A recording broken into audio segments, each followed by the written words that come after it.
অনেক আসমানি কিতাব এসেছে, কোরআনে কারিমে তার বিবরণ আছে, তাওরাত, জবুর, ইনজিল, ছোট ছোট সাহিফা। কোরআনে মাজিদ যখন এসেছে, গবেষকরা বলেছেন পৃথিবী যতদিন থাকবে তার মধ্য সময়ে নবীজির আগমন ঘটেছে। নবীজি সাল্লাল্লাহু আলাইহি সাল্লাম থেকে নিয়ে যত দিন যাচ্ছে কিয়ামত কাছে আসছে, কোরআনে কারীম তার উপর অবতীর্ণ হয়েছিল। দারে আরকাম মাদ্রাসার প্রয়োজন কেন? কোরআনে কারীমের শিক্ষা দেয়।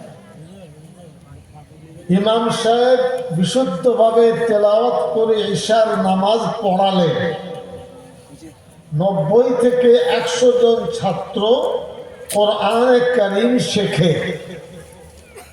মনে রাখবেন, কিয়ামত পর্যন্ত আল্লাহর পক্ষ থেকে ওয়াহী বা আল্লাহর বাণী আর কোনোদিন আসবে না। এটা একেবারে কমপ্লিট হয়ে গেছে। খতম নবুয়ত, নবীজি শেষ। কিয়ামত পর্যন্ত মিথ্যা নবীর দাবিদার হয়তো 13 জন হবে, কিন্তু আসল নবী আর কেউ নয়। কোরআনে মাজিদ আল্লাহর পবিত্র কিতাব। কোরআন মাজিদে প্রথমে যারা তেলাওয়াত করেছেন জানেন, আল্লাহ বলেন যালিকাল কিতাবু লা রাইবা ফীহি, আমার এই কিতাবে সন্দেহের জায়গা নেই। কোরআন মাজিদ দুনিয়ায় অবতীর্ণ হওয়ার আগে আসমানে ছিল। আসমানের উপরে লৌহে মাহফুজে আল্লাহর নিজস্ব ইচ্ছার ভিত্তিতে সমস্ত আসমানি কিতাব সংরক্ষিত আছে, কোরআন মাজিদ আছে। এই কোরআনে মাজিদ অবতীর্ণ হতে 23 বছর সময় লেগেছিল। জিবরাইল আমিন সব থেকে বড় ফিরিস্তা, একদিকে ডানা খুললে সমস্ত পৃথিবী মুরগির ডানায় যেমন বাচ্চারা ঢাকা পড়ে, তো জিবরাইল আমিন এত ক্ষমতা সম্পন্ন ফিরিস্তা, ডানা খুলে দিলে পৃথিবীটা ঢেকে যাবে। আল্লাহ রাব্বুল আলামিন তাকে পাঠিয়ে কোরআন মাজিদ শিখিয়েছে। খুব সম্ভবত 26,000 বার জিবরাইল আমিন নবীজি সাল্লাল্লাহু আলাইহি সাল্লামের কাছে এসেছে। বুঝাতে পারছি আমি? বুঝতে পারছেন না? পারছেন না? আল্লাহর বাণী দিয়ে। এখানকার উস্তাদরা যেমন ছাত্রদের পড়ান, পড়ো আলিফ বা তা, আলিফ লাম মিম, জিবরাইল আমিন এইভাবে নবীজি সাল্লাল্লাহু আলাইহি সাল্লামকে বসিয়ে কোরআন মাজিদ শিখিয়েছেন। নবীজি কারোর কাছে পড়াশোনা করেননি। তার গুণগত ব্যাখ্যায় বলা হয়েছে তিনি উম্মি ছিলেন, অর্থাৎ পড়ুয়া ছিলেন না। আব্বা তো মারা গেছেন, মা মারা গেছেন, চাচা মারা গেছেন, দাদা মারা গেছেন। একটা অক্ষর মক্কা শরীফের কারোর কাছ থেকে, মদিনা তৈয়বায় কারোর কাছ থেকে নবীজি কোন অক্ষর শেখেননি। তার তাৎপর্য কি? দুনিয়ার শিক্ষা শিখলে শিক্ষকের প্রভাব পড়তো নবীজির উপরে। আল্লাহ বলেন না, আমি শেখাবো।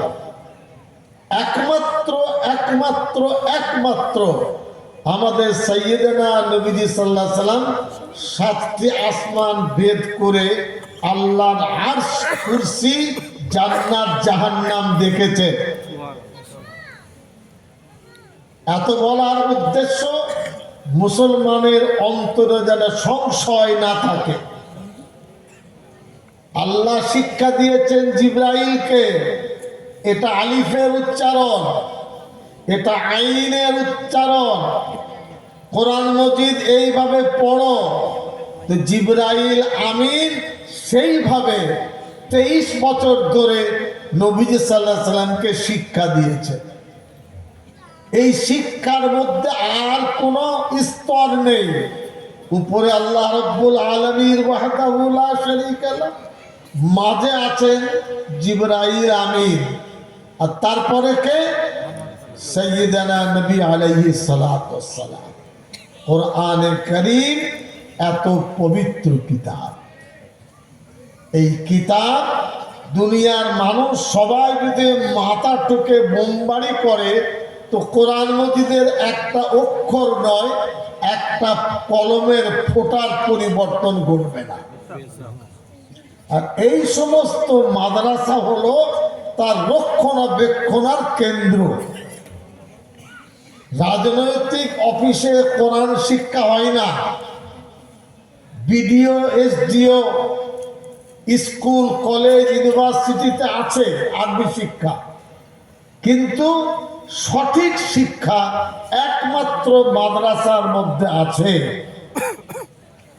দারুল উলুম দেওবন্দ আজ থেকে প্রায় 155 বছর আগে 1858 সালে 68 সালে দেওবন্দ প্রতিষ্ঠিত হয়। সেই দেওবন্দ মাদ্রাসা এখন মহিরূপে 5000 ছেলেরা পড়ে। সারা পৃথিবীতে যেদিকে তাকাবেন, ডাইরেক্ট বা ইনডাইরেক্ট, সব দারুল উলুমের ছাত্র পাবে। এখানে সব বসে আছেন, সব কৃতি সন্তান আলিম। কোথায় পড়েছেন? দেওবন্দ। কোথায় পড়েছেন? সাহারানপুরে। কোথায় পড়েছেন? মুরাদাবাদ। বুঝতে পারলেন না? পারলেন না? এই শিক্ষা কি দেয়? একত্ববাদের শিক্ষা দেয়। আল্লাহ কোরআন মাজিদে বলেছেন, তার ব্যাখ্যায় অল্প কথায় বলছি, যদি একাধিক খোদা থাকতেন, স্রষ্টা থাকতেন, গন্ডগোল হতো না? হতো না? উত্তর দেন। বাড়িতে স্বামী স্ত্রী 2 মাসের মধ্যে ঠুকোঠুকি লেগে গেল, লাগলো না? লাগলো না?